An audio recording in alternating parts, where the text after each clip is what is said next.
I said I was working on a BAC2000 mounting system, so here it is. Quick look at it, maybe 30% completed. I've also been working on my 3D printing techniques so I can keep improving the quality of my work.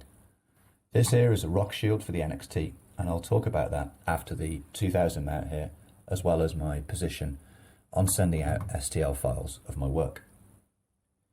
The BAC2000 is definitely a challenging controller to get mounted, which is good because it develops my skills and makes me look at new techniques, both with the design and printing. But it's also a pain in the arse because the choices of design by ASI kind of make it needlessly hard to get it mounted well. I know people are going to want to use the BAC2000 with fat bike and downhill frames, but I do have to question whether that was a consideration during the design of the unit.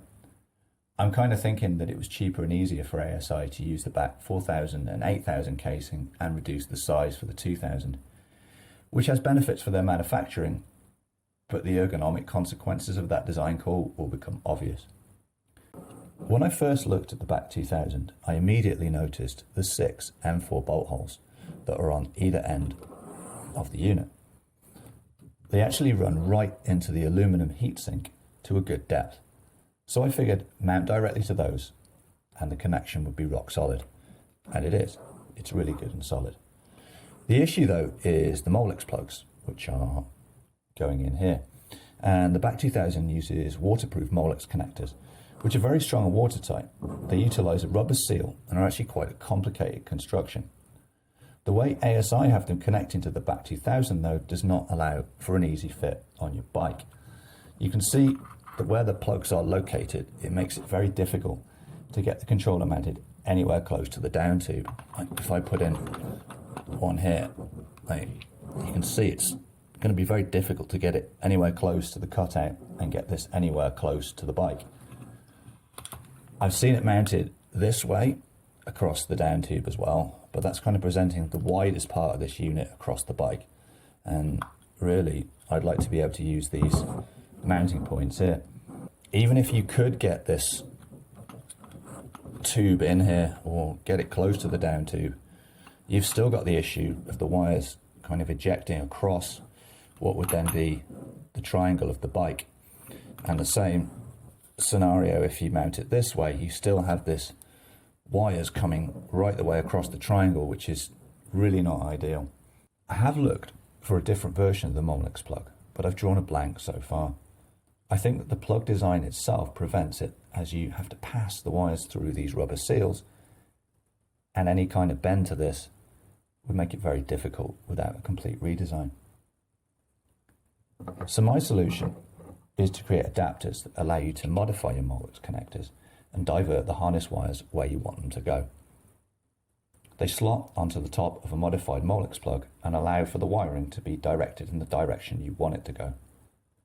This one is for wiring things like the throttle and display, and this one is for the hall sensors. And so by sending out the wires in these directions, and I'll click them on the unit here.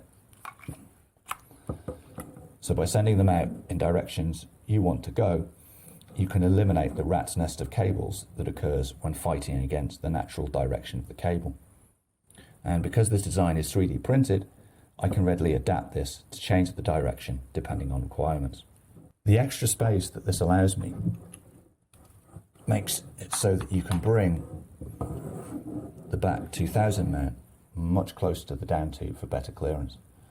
And it also means that I can mount the back so it has the narrow profile, and I think that's the narrowest profile you can achieve because it's limited by the heat sinks here. So that would be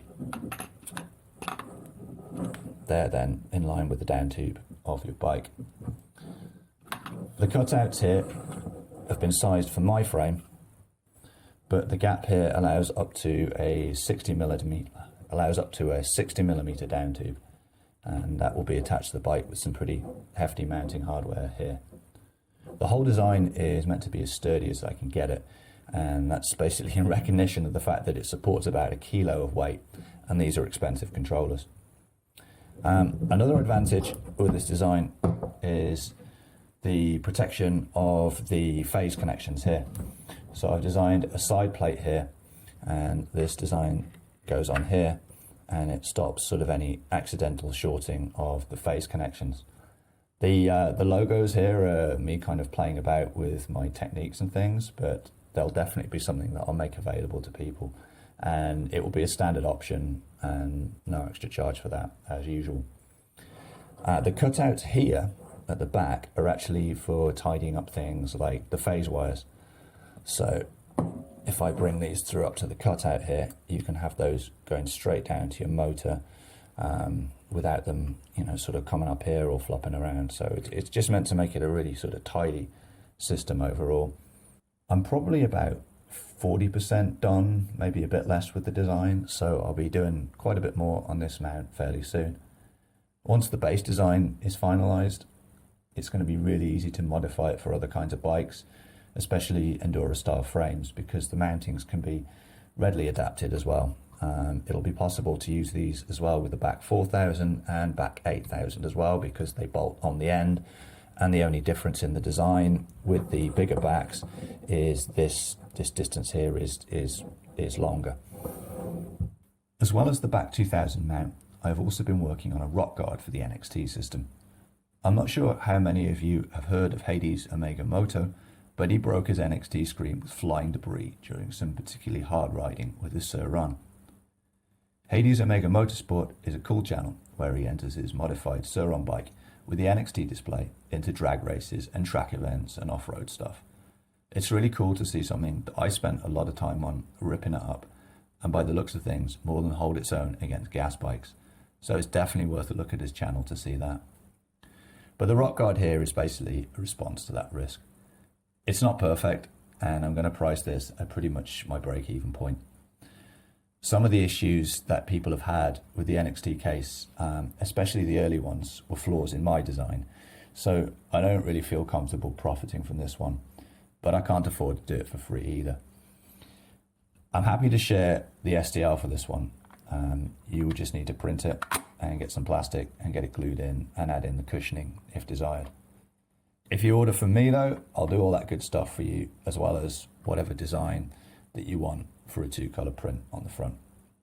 If you do want the logo etched and still want to print it locally, then I'll do you an STL for a much cheaper price, and you can do that as well.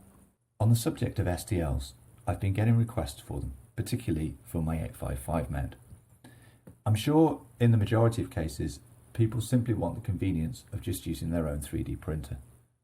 The problem is that some of these requests are coming from people who want to utilize my work for commercial purposes, i.e. to replicate and then sell as a finished product, and I have no way of knowing the difference.